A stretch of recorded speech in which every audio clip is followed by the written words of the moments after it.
Sud Radio Conseil de famille. La chronique patrimoine avec Finvestment Manager. Finvestment Manager gère vos actifs financiers au plus près de vos objectifs. Bonsoir à tous, bonsoir Stéphane Moller. Bonsoir Olivier. Président et fondateur de Via Wealth Management. On va répondre à Samuel, il nous écoute à Perpignan. Samuel qui souhaite investir dans un bien immobilier, mais qui s'interroge sur le calcul du rendement locatif de ce bien. Le rendement locatif est un indicateur clé de l'investissement immobilier. Il est primordial pour Samuel, comme pour tout investisseur qui souhaite acheter un appartement en vue de le louer, d'avoir une base de comparaison solide entre ces différentes options. Qu'est-ce que le rendement locatif ? Eh bien, le rendement locatif permet de déterminer le ratio entre la part des revenus locatifs annuels et le montant investi. Il y a 3 types différents de rendement.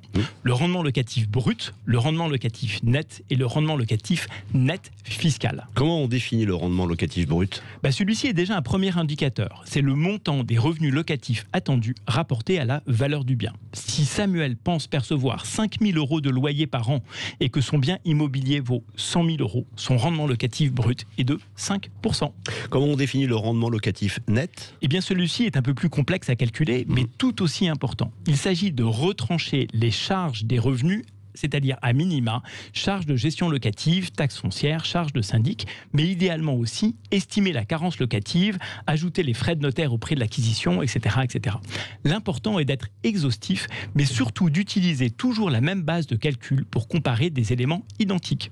Dans notre exemple, si Samuel pense percevoir 5 000 € de loyer brut par an, mais qu'il a 1 000 € de charges par an, il lui reste 4 000 € de revenus nets.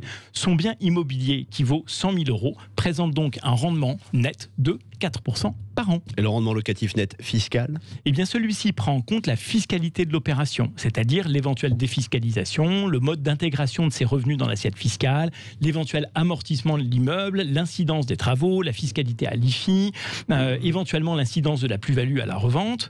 Et si Samuel pense percevoir 4 000 € de revenus de loyer net par an, mais qu'il a 1 500 € de fiscalité par an relative à l'opération, il lui reste 2 500 € de revenus net fiscal.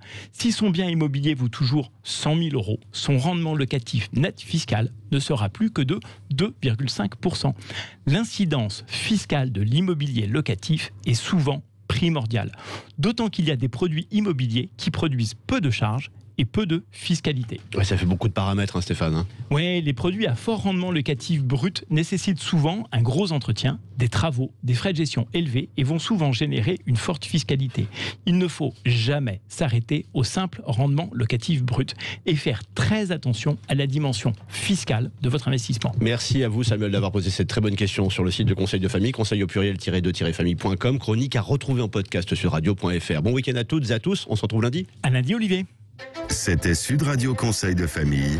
La chronique patrimoine avec Finvestment Manager. Finvestment Manager gère vos actifs financiers au plus près de vos objectifs.